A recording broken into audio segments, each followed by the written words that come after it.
जय श्री राधे, जय श्री कृष्ण। आप सभी को हृदय से प्यार भरी राधे राधे। और कैसे हैं आप सब?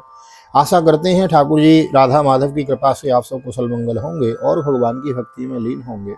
मैं राधेश्याम वशिष्ठ नृत्य की भांति ले चलता हूँ आज की पावन कथा प्रसंग में। नृत्य श्रीमद् भागवत की कथा श्रवण करते हैं, मानो भागवत भागीरथी में नृत्य अवगाहन कर रहे हैं। भागवत कथा जब हम श्रवण करते हैं ना, तो ये हमारे कानों में होकर हृदय में उतरती है और हृदय में जो भी विकार हैं, काम क्रोध लोभ मोह, उन सबको हटाकर भगवान की भक्ति का संचार कर देती है। और जहाँ भगवान की भक्ति वहाँ भगवान, तो बस उसी प्रयास में लगे हैं। अभी हम विस्तार से महाराज वामन चरित्र की कथा श्रवण कर रहे हैं। पिछले अध्याय में हमने श्रवण किया तो शुक्राचार्य जी ने बड़े विस्तार से बताया कि भाई ऐसा न करो, अपना सारा राज्य न दो, सब कुछ दे दोगे तुम 3 पग में। जानते नहीं हो ऐस वेरोचने साक्षात ये भगवान विष्णु रव्यय, ये साक्षात भगवान विष्णु हैं।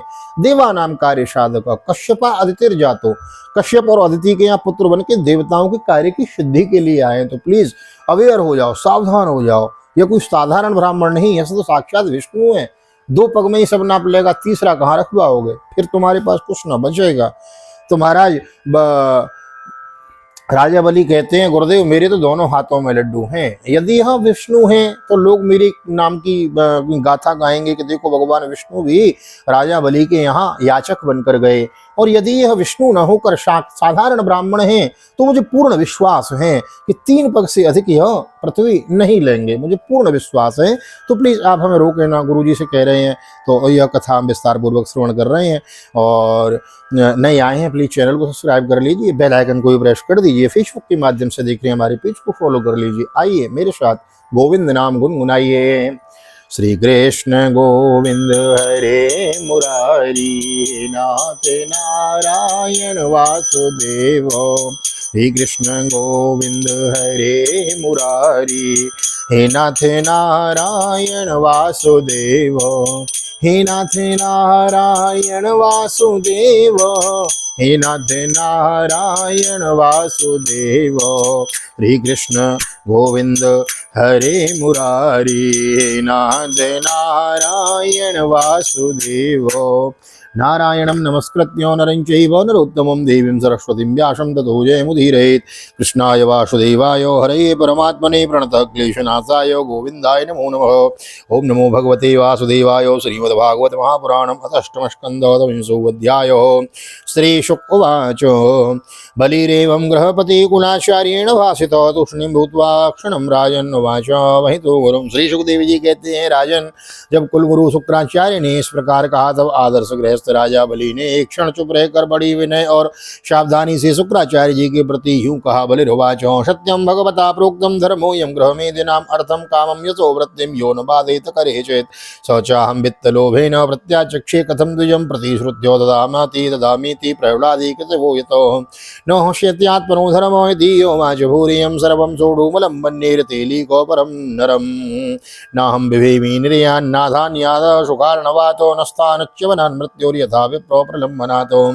राजा बलि ने कहा, भगवान आपका कहना सत्य है। गृहस्थाश्रम में रहने वाले के लिए वही धर्म है जिससे अर्थ काम यश और आजीविका का कभी किसी प्रकार बाधा न पड़े, आजीविका में कभी किसी प्रकार बाधा न पड़े। परंतु गुरुदेव मैं प्रहलाद जी का पौत्र हूँ और यह एक बार देने की प्रतिज्ञा कर चुका हूँ, अतः अब मैं धन के लोभ से ठगी भांति इस ब्राह्मण को से कैसे कहूँ कि मैं तुम्हें नहीं दूंगा। इस पृथ्वी ने कहा है कि असत्य से बढ़कर कोई अधर्म नहीं है। मैं सब कुछ सहने में समर्थ हूँ, परंतु झूठे मनुष्य का भार मुझसे नहीं सहा जाता। मैं नरक के दरिद्रता से, दुख से, समुद्र से, अपने राज्य के नाश से और मृत्यु से भी उतना नहीं डरता जितना कि ब्राह्मणों से प्रतिज्ञा करके उसे धोखा देने से डरता हूँ। यद धास्यति लोकेशमिन् संपरीतं धनादिकं तस्य त्यागे निमित्तं किं विप्रतुष्येन तेन चेतो श्रेयो कुर्वन्ति भूतानां साधबोधस्तुभिः दधियंग विप्रर्षि विप्रवताय को विकल्पोधरादिशोः वैरियं येरियं बुभुजे ब्रह्मान् दैत्येन्द्रैरनिवर्तभिः तेषां कालो गृशन्लोकान् न यशोधिगतं भुवि। इस संसार में मर जाने के बाद धन आदि जो जो वस्तुएं साथ छोड़ देती हैं, यदि उसके द्वारा दान आदि से ब्राह्मणों को भी संतुष्ट न किया जा सका तो उसके त्याग का लाभ ही क्या है। दधीचि सभी आदि महापुरुषों ने अपने प्रिय दुस्तज प्राणों का दान देने से भी प्राणियों की भलाई की है, फिर पृथ्वी आदि वस्तुओं को देने में सोच विचार करने की क्या आवश्यकता है। ब्राह्मण पहले युग में बड़े बड़े दैत्य राजों ने इस पृथ्वी का उपभोग किया है, पृथ्वी में उनका सामना करने वाला कोई नहीं था। उनके लोक और परलोक को तो काल खा गया, परंतु उनका यश अभी पृथ्वी पर ज्यों की त्यों बना हुआ है। शुलभा यदि विप्रर्षे निवृत्तास्तु नृत्युजो यथा न तथा तीर्थ आयाते श्रद्धयामे धनत्यजो मनस्विनः कारुणिकस्य शोभनं यदर्थ कामोपनयेन दुर्गति कुतः पुनर्ब्रह्म विदां भवादृशां ततो बटोरस्य ददामि वाञ्छितं यजन्ति यज्ञक्रतुभिर्विमादृता भवन्तो आनाम्य विधानको विदौ स एव विष्णुर्वरदोऽस्तु व्यापरो दास्याम्यमुस्मै क्षितमीप्सितां मुने यदप्यसावधर्मेण मां बध्नीदा मां बध्नीयादनागशां तदाप्येनं न हिंसेस्येह भीतं ब्रह्म तनुं नृपुम् एष वा उत्तमश्लोको न जयासति यदृशः यदि यशः हत्वामीनां हरिति युद्धे सहितो मयोः। गुरुदेव, ऐसे लोग संसार में बहुत हैं जो युद्ध में पीठ न दिखाकर अपने प्राणों की बलि चढ़ा देते हैं, परंतु ऐसे लोग वो दुर्लभ हैं जो सत्य पात्र के प्राप्त होने पर श्रद्धा के साथ धन को दान करें। गुरुदेव, यदि उदार और करुणाशील पुरुष अपात्र याचक की कामना पूर्ण करके दुर्गति भोगता है तो वह दुर्गति भी उसके लिए शोभा की बात है। फिर आप जैसे ब्रह्मवेत्ता पुरुषों को दान करने से दुख प्राप्त हो तो उसके लिए क्या कहना है। इसलिए तो इस ब्रह्मचारी की अभिलाषा अवश्य पूर्ण करूंगा। महर्षि, वेद विधि के जानने वाले आप लोग बड़े आदर से यज्ञ यागादि के द्वारा जिनकी आराधना करते हैं वे वरदानी विष्णु ही इस रूप में हो अथवा कोई दूसरा हो, मैं इनकी इच्छा के अनुसार इन्हें पृथ्वी का दान करूंगा। यदि मेरे अपराध न करने पर भी ये अधर्म से मुझे बांध लेंगे तब भी मैं इनका अनिष्ट नहीं चाहूंगा, क्योंकि मेरे शत्रु होने पर भी इन्होंने भयभीत होकर ब्राह्मण का शरीर धारण किया है। यदि ये पवित्र कीर्ति भगवान विष्णु ही है तो अपना यश नहीं खोना चाहेंगे, अपनी मांगी हुई वस्तु लेकर ही रहेंगे। मुझे युद्ध में मारकर भी पृथ्वी छीन सकते हैं, और यदि कदाचित ये कोई दूसरे ही है तो मेरे बाणों की चोट से सदा के लिए रणभूमि में सो जाएंगे। श्री शुकवाचो एवं श्रद्धितं शिष्यम अनादेशो करम गुरु सदापो देव प्रहितो शतसंधम मनस्विनम दृढ़ं पंडित मानज्ञो स्तब्धोऽस्य दोपेक्षयो मक्षासनात् गोयस्त्वमशिराद वृश्यसे श्रियो एवं शब्द स्वगुरुणा सत्यान्न चलितो महान वामनायो ददावेनाम अर्चितोदक पूर्वकम। श्री सुखदेव जी ने कहा, जब शुक्राचार्य जी ने देखा कि मेरा यह शिष्य गुरु के प्रति श्रद्धालु है तथा मेरी आज्ञा का उल्लंघन कर रहा है, तब देव की प्रेरणा से उन्होंने राजा बलि को श्राप दे दिया। यद्यपि वे सत्य प्रतिज्ञ और उदार होने के कारण श्राप के पात्र नहीं थे। शुक्राचार्य जी ने कहा, मूर्ख तू है तो अज्ञानी, परंतु अपने को बहुत बड़ा पंडित मानता है। तू मेरी उपेक्षा करके गर्व कर रहा है। तूने मेरी आज्ञा का उल्लंघन किया है, इसलिए शीघ्र ही तू अपने लक्ष्मी को बैठेगा। राजा बलि बड़े महात्मा थे, अपने गुरुदेव के साथ देने पर भी वे सत्य से नहीं डगे। उन्होंने वामन भगवान की विधि पूर्वक पूजा की और हाथ में जल लेकर 3 पग भूमि का संकल्प कर दिया। विंध्याबलिस्तदा गतियो पत्नी जालक मालिनी आनिन्ये कलशम हेमं मवनी जन्यपामृतम यजमाना स्वयं तस्या श्रीमत्पादयुगं मुदो अभिनिज्यान् वहनमूर्धनिं तदपो विश्वपाविनी तदा सुरेन्द्रं दिविदेवता गणो गन्धर्व विद्याधरसिद्धचारणो तदगरम सर्वे विगृह्णन्तु आर्जवं प्रसूनवरसेव वसुरमुदान्वितो नेजुरमुहुर्दुन्दवयो सहस्रशो गन्धर्व किं पुरुष किन्नराजगोमरश्विनानेन कृतं सुदुष्करं विद्वान् दाद्यद्रिपवे जगत्त्रयं तद्वामनं रूपमधर्मसाद्भुतं हरेरनन्तस्य गुणत्रयात्मकं भूखं दिशो द्योर्विवरावयोदयोस्त्रियज्ञदेवार्षयो हृदाशतः। उसी समय राजा बलि की पत्नी विंध्यावली जो मोतियों की गहनों से सुसज्जित थी वहां आई। उसने अपने हाथों में वामन भगवान के हाथों से वामन भगवान के चरण पखारने के लिए जल से भरा सोने का कलश ला कर दिया। बलि ने स्वयं बड़े आनंद से उनके सुंदर सुंदर युगल चरणों को धोया और उनके चरणों का भाव विश्व पवित्र पावन जल अपने सिर पर चढ़ाया। उस समय आकाश में स्थित देवता, गंधर्व, विद्याधर, सिद्ध चारण सभी लोग राजा बलि के इस अलौकिक कार्य तथा सरलता की प्रसन्नता करते हुए बड़े आनंद से उनके ऊपर दिव्य पुष्पों की वर्षा करने लगे हैं। एक साथ ही हजारों धुंदुभियां बार बार बजने लगी। गंधर्व, किंपुरुष और किन्नर नाग गान करने लगे। अहो धन्य है सुधार शिरोमणि बलि ने ऐसा काम कर दिखाया जो दूसरा कोई ना, दूसरों के लिए अत्यंत कठिन हो। देखो तो सही, इन्होंने जानबूझकर अपने शत्रु को तीनों लोकों का दान कर दिया है। इसी समय एक बड़ी अद्भुत घटना घट गई। अनंत भगवान का त्रिगुणात्मक वामन रूप बढ़ने लगा। वह यहाँ तक बढ़ा कि पृथ्वी, आकाश, दिशाएं, स्वर्ग, पाताल, समुद्र, पशु पक्षी, मनुष्य, देवता और ऋषि सब के सब उसी में समा गए।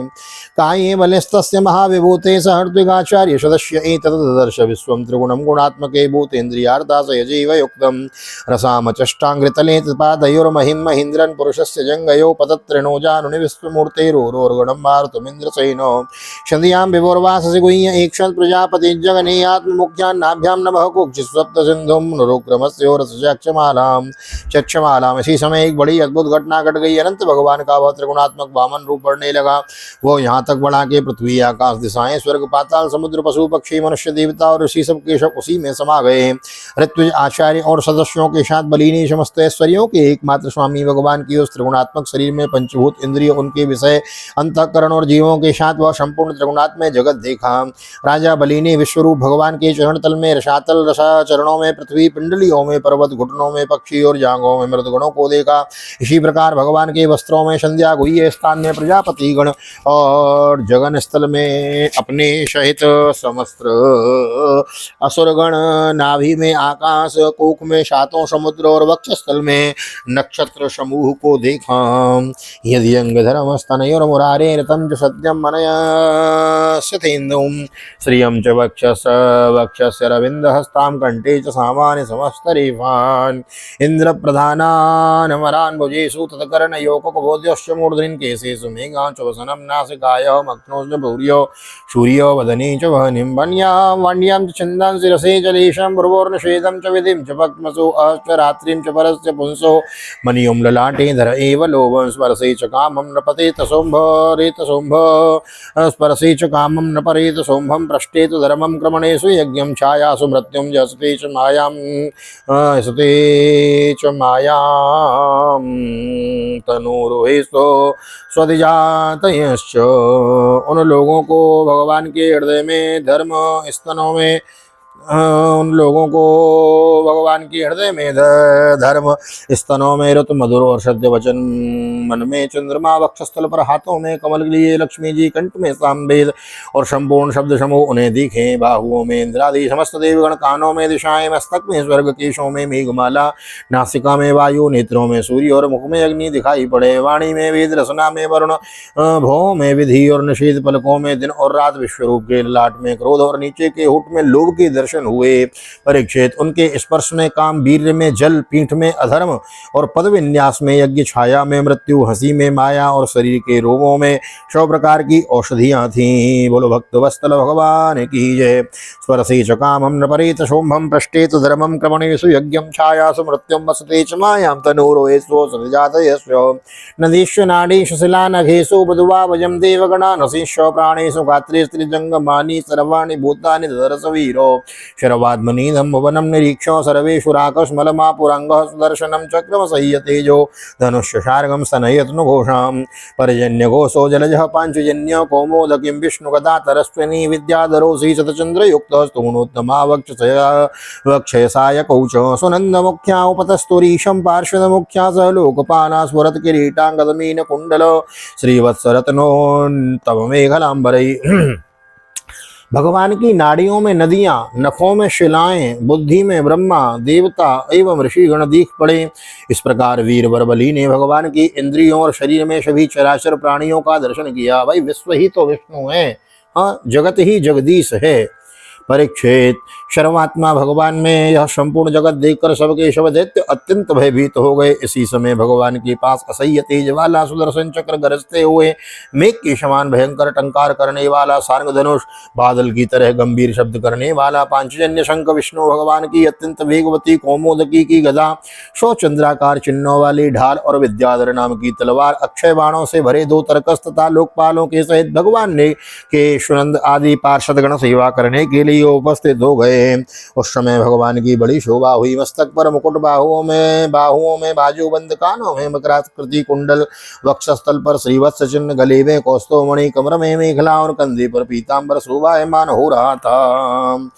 मधुव्रत स्रग्वनमालया व्रतोरराज राजन भगवान रुक्रम, क्षितिम पदे केन बले विचक्रमेन शरीरेण दिशशिवाहुभिः, पदम द्वितीयं क्रमतस्त्रिविष्टपं नवे तृतीयाय तदीयमणवपि, उरुक्रमश्यांघ्रिपर्यथौ महर्जनाभ्यां तपस्व परम गतः।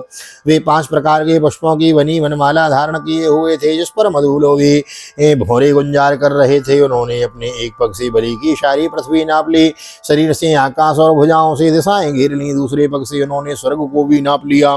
तीसरा पैर रखने के लिए बलि की तनिक सी भी कोई वस्तु न बची। भगवान का वह दूसरा पग ही ऊपर की ओर जाता हुआ महरलोक, जललोक और तपलोक से भी ऊपर सत्यलोक में पहुंच गया। और जैसे सत्यलोक में पहुंच गया ना, तो वह महाराज ब्रह्मलोक में ब्रह्मा जी ने क्या किया, भगवान के चरण के अंगूठे को धोकर कमंडल में रख लिया और वही माँ भागीरथी गंगा जी कहलाई। वो लोग भागीरथी गंगा महारानी की जय। तो आइए अध्याय की गति करते हैं। स्वस्थ श्रीमद्भागवते महापुराणे पारमहंस्यां संहितायाम् अष्टम स्कंदे विश्वरूप दर्शनम नाम विंशतितमोत्सवः। श्री बालकृष्ण शरणार्पणमस्तु। श्री राधा कृष्ण शरणार्पणमस्तु। कृष्णाय वासुदेवाय हरये परमात्मने प्रणतः क्लेशनाशाय गोविंदाय नमो नमः। हरे कृष्ण कृष्ण कृष्ण हरे हरे, हरे राम राम राम हरे हरे। राधे कृष्ण कृष्ण कृष्ण राधे राधे, राधे श्याम श्याम श्याम राधे राधे। बोल राधा गोविंद भगवान की जय। श्रीमद्भागवत महापुराण की जय। श्री वेदव्यास जी महाराज की जय। श्री सुखदेव जी महाराज की जय। राजा परीक्षित जी महाराज की जय। राजा रामचंद्र भगवान की जय। श्री हनुमान जी महाराज की जय। गोवर्धन नाथ की जय। यमुने महारानी की जय। वृंदावन माँ के बिहारी लाल की जय। गैया मैया की जय। तुलसी मैया की जय। अपने अपने माता पिता की जय। शतगुरुदेव भगवान की जय। आज के आनंद की जय। श्री राधे श्री राधे श्री राधे श्याम। जय जय राधे जय जय श्याम। सबको मिले वृंदावन धाम, ऐसी प्रार्थना ठाकुर जी के चरणों में। यहाँ तक वीडियो बने, वीडियो को लाइक कर दीजिए, शेयर कर दीजिए, कमेंट में भागवत भगवान की जय लिख दीजिए, वामन भगवान की जय लिख दीजिए। और मिलते हैं अगली वीडियो में, तब तक के लिए श्री धाम वृंदावन से आप सभी को हृदय से प्यार भरी जय श्री राधे, जय श्री कृष्ण। हरि ओम।